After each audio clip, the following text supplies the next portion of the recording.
welcome back to the video series on what is geography. I'm Dr. Heath Robinson.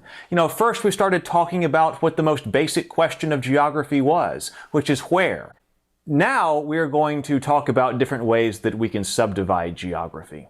We already said that if you conceptualize the core of geography as being this holistic and comprehensive understanding of the entire world, that because that is a rather large subject to tackle, one way that we could go about subdividing that is to specialize in a particular place or location. So that we will say is our first way that we can subdivide geography. We got three major ways to subdivide a geographic inquiry. First way we could subdivide geographic inquiry is by region. What are the other ways? The second major way that we could subdivide geography is by theme. And I would say that there are three major different themes within geographic inquiry. I would say there is physical geography, there's human geography, and there's biological geography. Biological geography, also called biogeography in different contexts. So let's look at each one of those in more detail, really investigating this theme, way to subdivide geography. Physical geography. What is physical geography? Physical geography is the study of lakes, of rivers, of mountains, of deserts, all of those things that many people will already think of when they think of studying geography. Oceans, those sorts of things, those physical features of our planet. Also within physical geography, you also find geomorphologists. Let's look at that word, geomorphology. We see geo again, which means earth, then we get morph, which means form, and then we get ology, which means the study of. Geomorphology. Geomorphologists are particularly interested in the processes which bring about all of the different landforms and topographic features of our planet. We can compare and contrast a physical geography and geomorphology with geology, right? Geo, we see this again, geology, geo-earth, ology, study of. Geology, that discipline, means the study of the earth. Well, so if we're thinking in terms of our centroid conceptualization of all of these different disciplines, then basically the centroid for physical geography is talking about the forms and the features of the Earth's surface. And if you're talking about the centroid of geology, then you're talking about a centroid that is centered around the subsurface processes of the planet. Now, clearly, there's interaction. This is a great example of one of those situations where you don't want to come up with a very rigid definition of what geology is versus what physical geography is, because there's so much interplay between them. Okay, what about human geography? Human geography is another huge subfield of geography. There are many different subfields within human geography. Let me talk about a few of them. One of the major subfields within human geography is economic geography. Lots and lots of people study economic geography. It's not the case that the economic processes of our planet occur without reference to location, without spatial variables. So if you're studying the economy, but you're incorporating all of these different spatial variables, then you're studying economic geography. Things like trade routes. Trade occurs in specific patterns. The different routes that oil tankers take across all of the planet. That kind of thing is economic geography. What about something like unemployment? You might study that as an economic geographer.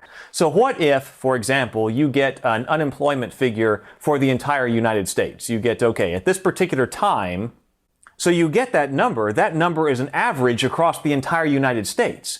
But that may be very useful to you, but in other cases, it may not be. You may need a lot more detail than that. If that's an average across the United States at a given time, then you know that in some places, the unemployment figure is going to be higher than that.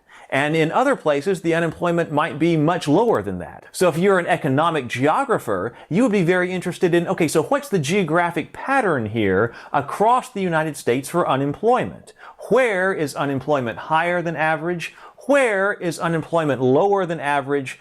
Why is unemployment higher than average in this particular location when it's lower than average in other location? An economic geographer would be very, very interested in that. We study that kind of thing a lot in geography, that if you aggregate information, sure, it's useful, but it can be much more useful if you start studying the pattern of different phenomenons that's not aggregated across this huge area, but instead you start to see variations across areas. And that can be very, very interesting. Within economic geography, you can put another subdivision within that and talk about business geography or marketing geography, which are very, very important. Let me give you a great example of economic geography as far as business geography goes.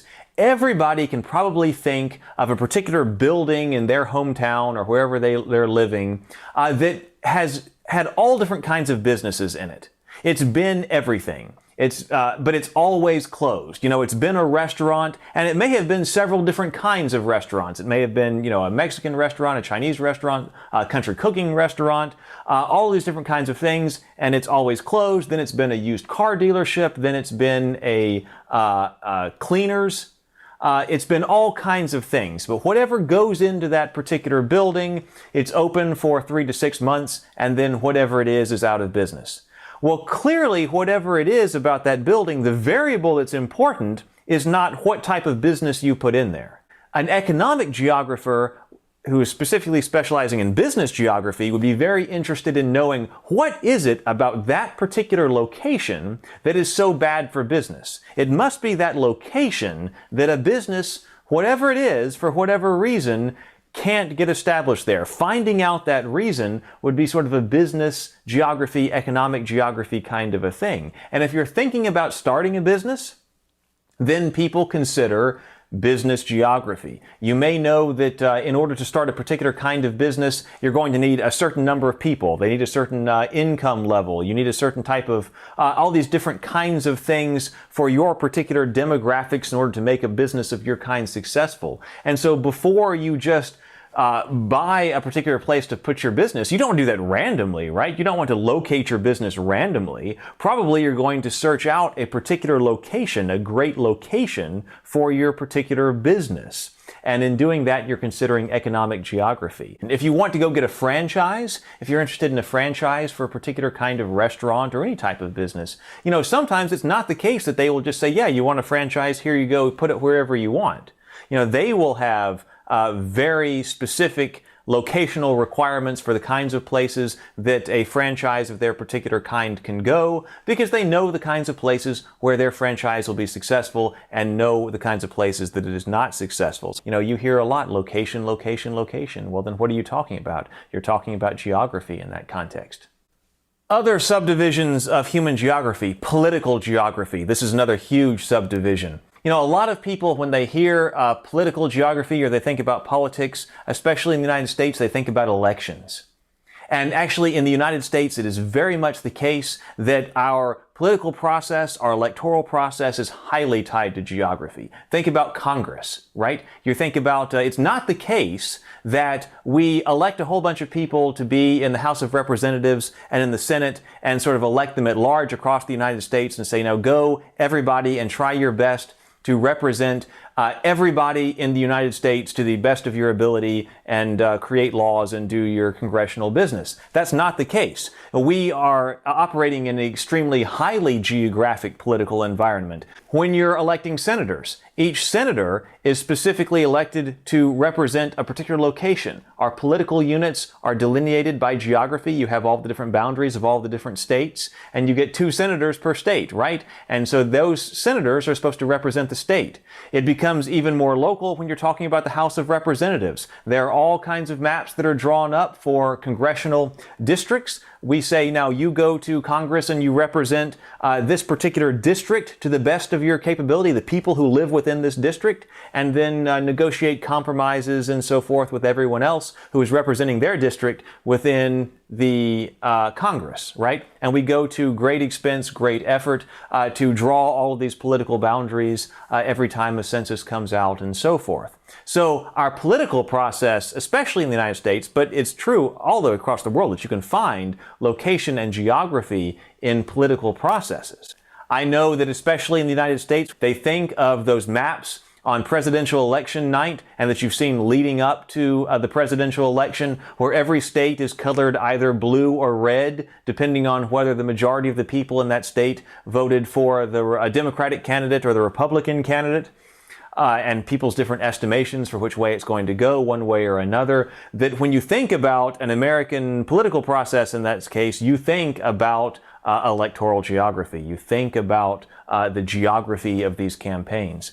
Political geography is much broader than just electoral geography, though. You can think about all the different impacts of space and place and geography on geopolitics, international conflict. All of these things have very, very strong geographic components. And so if you're interested in the study of political geography, you can specialize in those sorts of things. And geography does absolutely have a long history in the study of international politics.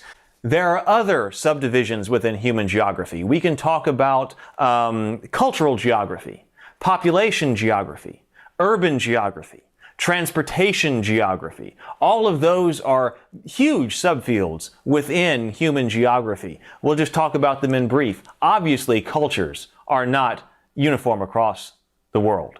You want to study why different cultures are the way they are in the particular location that they are. You're studying cultural geography. Huge subfield. Population geography. Very similar to what I was talking about with the economics. Yes, I can definitely give you a population number for the entire planet at this particular time. The population of the planet is this, or as near as can be estimated, right?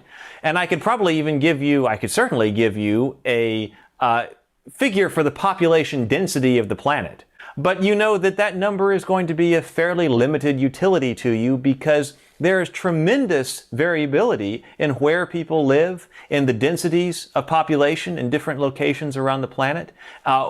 What the characteristics of the population is. Age is a big one right now. There are certain locations where lots of people in the population are younger. There are lots of places where the age of the population is much older. And it's certainly the case that if you're in a location that has an older population, you have different kinds of issues to deal with than if you have a population that is much younger. And so once you start to think about all these different variabilities within the population that occur across the planet, you're involved in population geography.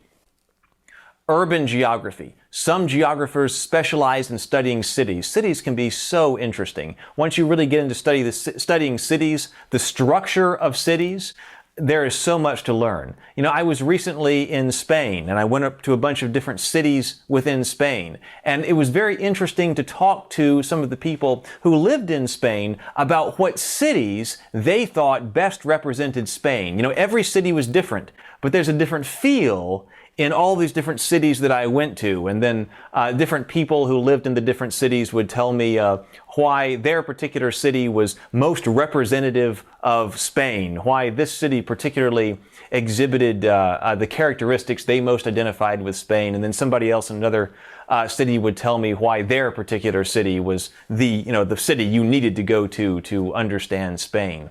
Transportation geography. I have several friends who are interested in transportation geography. Obviously, where you are, where you're going is geographic in nature, how you get there, especially if you're talking about road systems. That's lots of network analysis. I talk about that in my Geographic Information Systems class. There's a tremendous amount of geography in transportation. What about biological geography or biogeography?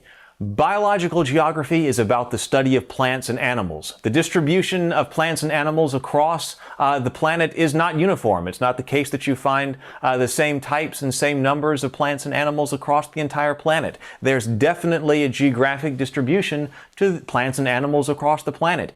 If you're interested in where different plants and animals are, why they got there, and what effect they're having on different things, then you may be interested in biogeography.